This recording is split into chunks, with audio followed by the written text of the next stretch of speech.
Chers membres d'Église, chers amis, bonjour.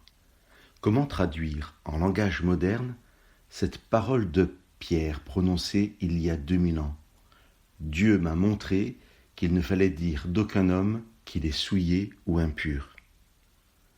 Pierre vient de rentrer dans la maison de Corneille, un non-juif. C'est une aberration pour Pierre. Dans sa tradition, ce n'est pas possible. Mais Dieu a tout fait pour que Pierre puisse se rendre chez Corneille. En langage moderne, bien simplement Dieu a montré à Pierre qu'aucun homme n'est indigne de la présence d'un croyant ou de la présence de Dieu, et que tous les hommes sont égaux. En présence de Corneille, Pierre va être témoin de deux manières. Tout d'abord, il est témoin de Dieu. Il apporte à Corneille le vrai message de l'Évangile.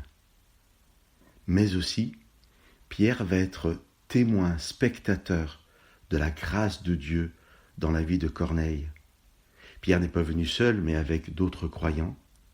Et le texte nous dit dans Acte 10, au verset 46, que Pierre et ses compagnons furent stupéfaits de voir que le don de l'Esprit Saint était aussi répandu sur des non-juifs. Que cette histoire puisse être une leçon pour nous.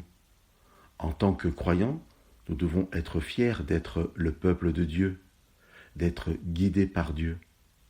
Mais nous n'avons pas le droit, en tant que croyants, de croire que l'autre, le différent, est moins que moi, qu'il est impur et souillé, qu'il n'est pas digne de Dieu parce qu'il ne partage pas ma foi. Il doit recevoir de moi, il doit à travers moi connaître le vrai Dieu, mais il peut aussi m'apporter des choses parce que Dieu et son esprit est en lui, travaille son cœur, que nous puissions avoir le regard que Dieu porte sur les autres pour chacun de ceux qui nous entourent. Que Dieu vous bénisse.